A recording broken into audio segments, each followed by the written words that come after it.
The retired general sat alone at a small table in the corner of a quiet cafe, his hands wrapped around a half-empty cup of coffee. The world outside moved on, unaware of the storm of memories that raged inside him. His eyes, once sharp and commanding, now seemed distant, as if they had seen too much to find peace. The noise of the cafe, the clinking of cups, the murmur of conversations, felt like a distant echo, a world he no longer belonged to.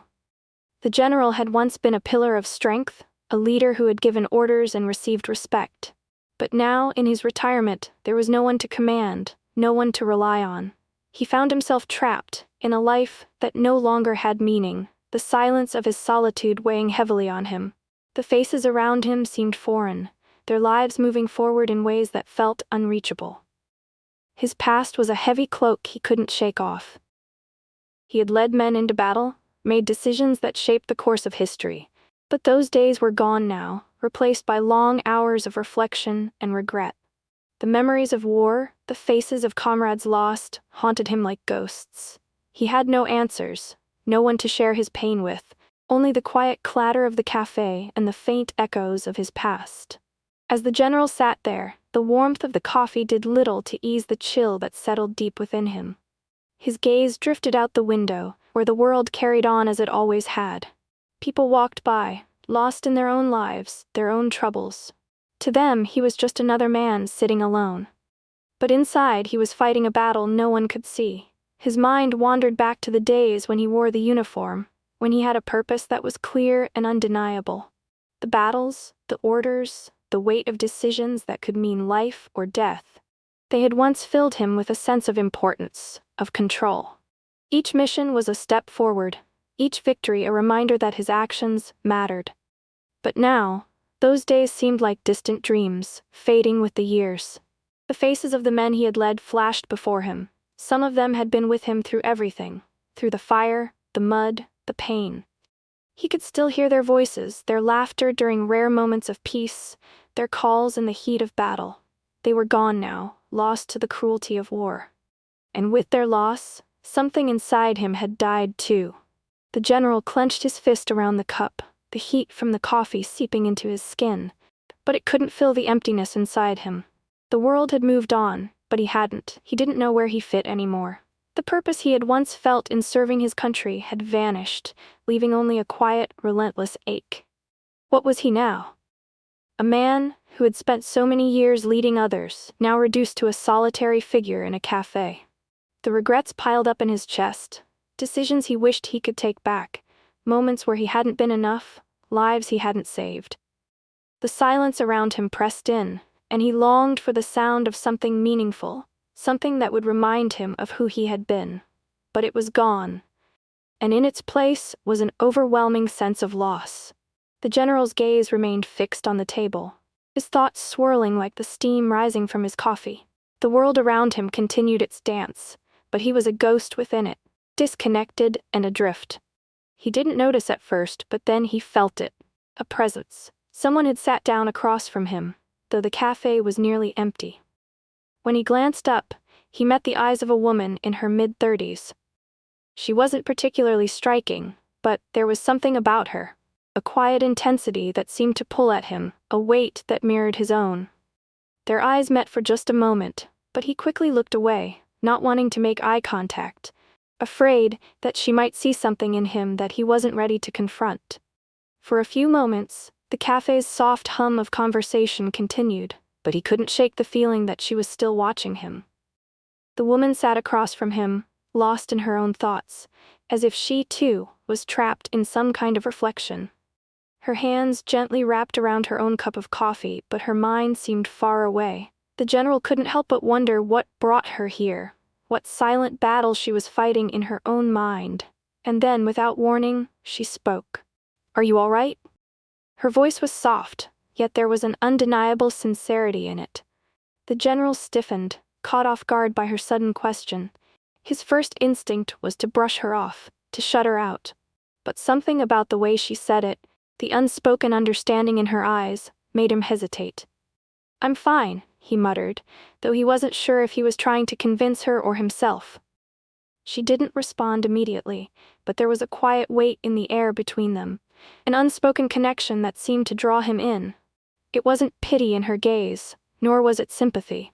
It was something else, something deeper, as if she understood the loneliness that clung to him in a way no one else had. The general felt his walls begin to crack, though he couldn't understand why. The woman sat silently for a few moments, as if giving him space, but the general could feel the weight of her presence, gentle yet persistent. He half expected her to leave him alone, but instead, she leaned slightly forward, her gaze steady, as if she had all the time in the world to listen. "Tell me," she said quietly, "what is it that weighs so heavily on you? You don't look like a man who's at peace." The question hung in the air, unexpected and almost too direct. The general was taken aback, not by the words themselves, but by the quiet intensity in her voice. Like she wasn't just asking to be polite. She genuinely wanted to know. "I don't know what you mean," he said, his voice gravely trying to deflect, but it was obvious even to him that he wasn't convincing anyone. Not even himself. She didn't press further but kept watching him, waiting. And something about the way she didn't push made him feel as though she wasn't going to judge him. Something stirred inside him, something he hadn't felt in years, an urge to talk, to share the burden he'd carried alone for so long. "I was a general," he began slowly, his voice tight. "I gave the orders, made the decisions, but I wasn't always right." The woman nodded as though she understood but didn't speak, letting him continue. He hesitated before continuing. "I lost men, good men, men who believed in me. They died in my command, and I can still hear their voices. I still see their faces when I close my eyes. They were my responsibility, and I failed them."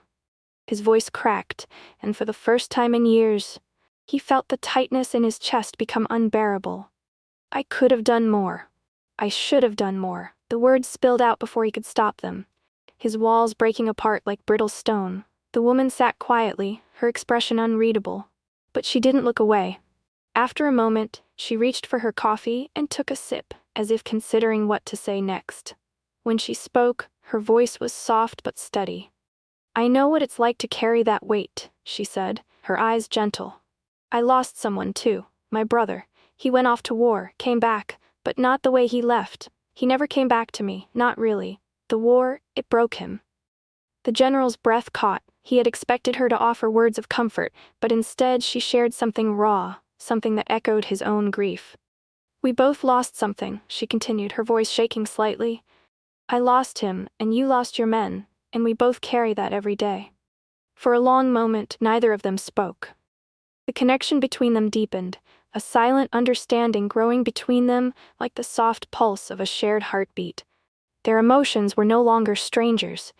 They had become intertwined in that fleeting moment. The weight of their losses hung heavy. But there was something cathartic about sharing it, about knowing someone else carried the same burden. And for the first time in a long time, the general didn't feel so alone. The silence between them deepened, and for the first time in what felt like forever, the general let himself truly feel. The rawness of their shared grief lingered in the air, heavy but not suffocating. The woman's words echoed in his mind, "We both lost something." Her vulnerability had unlocked something inside him, something long buried beneath years of discipline, duty, and the facade of strength. The general took a shaky breath, trying to regain some composure. He wasn't used to letting his emotions show, let alone sharing them with a stranger. He had lived a life where tears were a sign of weakness, a life that demanded control at all costs. But as he looked at the woman, he felt something shift, something that broke down the walls he had built so carefully around his heart. She studied him quietly, her gaze never leaving his face. After a long pause, she spoke again, her voice gentle but carrying the weight of understanding. "You know, it's not your fault," she said softly. "You did everything you could, but sometimes, the burden of leadership is more than any one person can carry. The weight of loss, it's too much for any one soul to bear alone." The general's breath hitched. The words she spoke struck him deeply, like a hammer to the chest. He had heard 1,000 variations of that line before. You did your best. It wasn't your fault. But never had they felt so true. Never had someone understood the weight of the responsibility he'd carried, the crushing guilt that had followed him home long after the battles had ended. Tears welled up in his eyes, and he quickly blinked them away, fighting the vulnerability he felt creeping in. He wasn't used to this, not showing weakness, not letting anyone see the cracks in the armor he had built over the years. But the harder he tried to push the emotions down, the more they surged up, threatening to overtake him.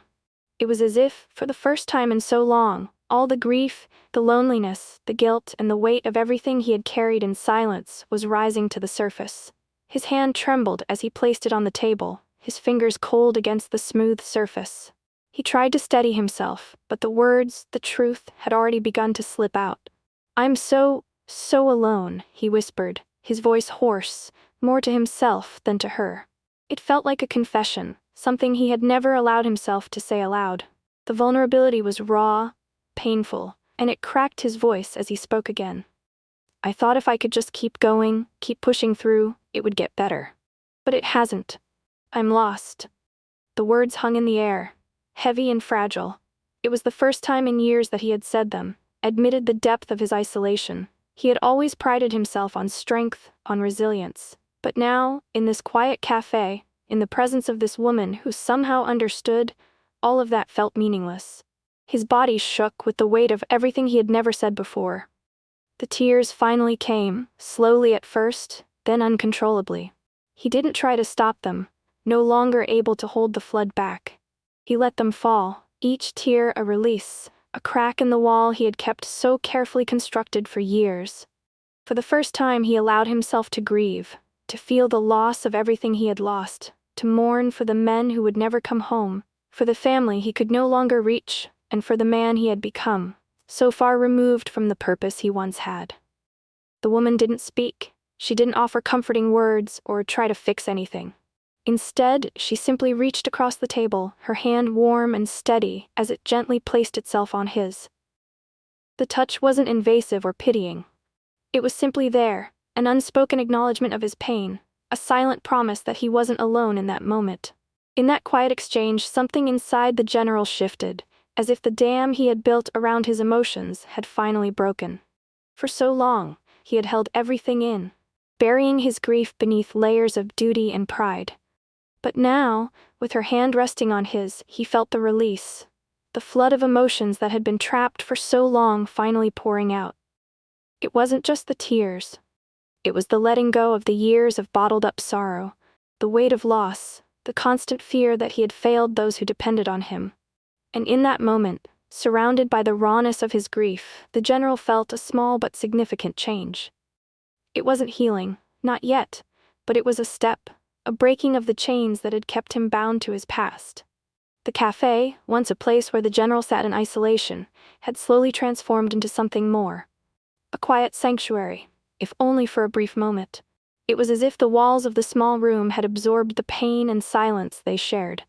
The woman, a stranger just hours ago, had become a quiet companion in his sorrow.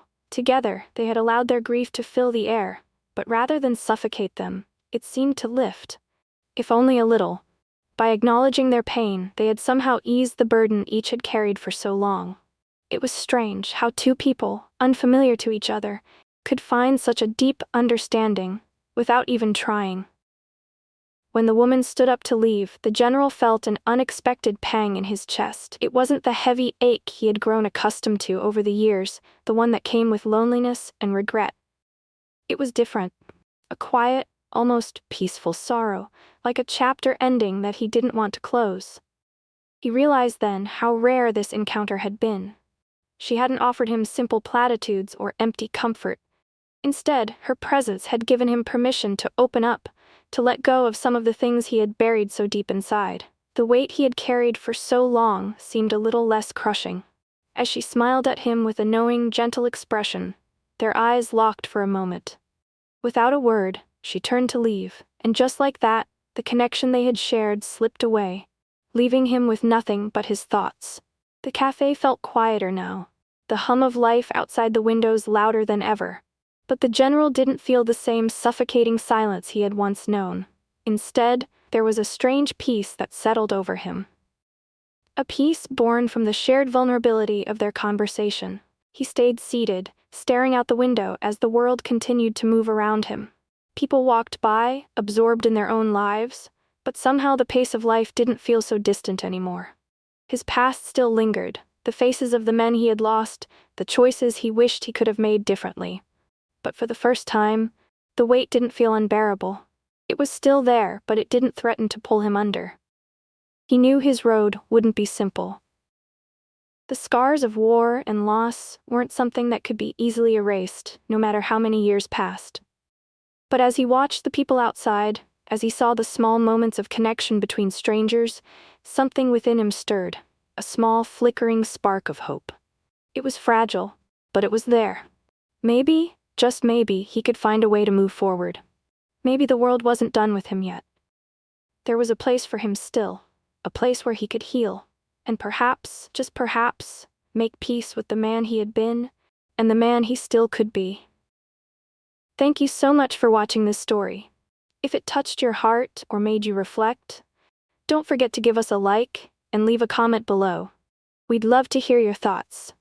And if you want to see more heartfelt stories like this, make sure to hit the subscribe button and turn on notifications so you never miss an update. Sharing this video with your friends and family can spread a little more hope and connection in the world.